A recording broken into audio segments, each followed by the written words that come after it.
শুভজিৎ হালদার। আপনার কি সমস্যা হয়েছিল? আমার পেটের সমস্যা হয়েছিল। কি সমস্যা হতো তাতে? আমি খেতে পারি না, হ্যাঁ, খেতে গেলে ওঠে। হ্যাঁ, এটা আমার সমস্যা। আর পেটে একটা শক্ত ডেলার মতো তৈরি হচ্ছিল, হ্যাঁ, অনেকটাই বড় হয়ে গেছিল, ফুটবলের মতো সাইজের বড় হয়ে গেছিল। তো সেটা আপনার স্ক্যান করে একটা টিউমার ধরা পড়েছিল। হ্যাঁ, কিন্তু সেটার মানে স্ক্যানে বলেছিল যে অলমোস্ট ফাটতে চলেছে, ওই জন্য কোলোনোস্কোপি করায়নি। এবার আপনারা ডাক্তার নির্মল সাহার কাছে গেছিলেন, উনি কি বললেন? উনি বললেন যে ওইখানে আমি কলকাতায় একটা ঠিকানা দিল।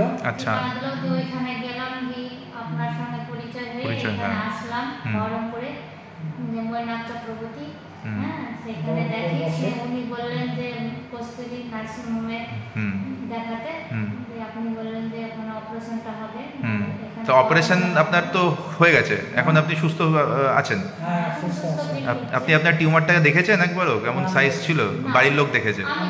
এটা মানে আমি বলেছি, এটা অনেক কঠিন টিউমার ছিল, অনেক কিছু ধরে বসেছিল, অনেক বড় টিউমার, প্রায় 15 সেন্টিমিটারের একটা আপনার বৃহতন্ত্র বা কোলনের একটা টিউমার।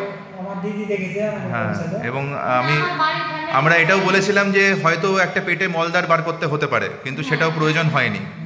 এবং আপনি অপারেশনের পরে, অপারেশন চলাকালীনও আপনার বোধহয় 3-4খানা রক্তও লেগেছে, মানে টিউমারটা রক্তপাতও হচ্ছিল, টিউমারটা সাদা রক্ত, লাল রক্ত সবই দিয়ে, কিন্তু 4টে লেগেছে। তো এইগুলো দেওয়ার পরে আপনাকে এখন আমরা একদম সুস্থভাবে দেখতে পাচ্ছি এই মুহূর্তে।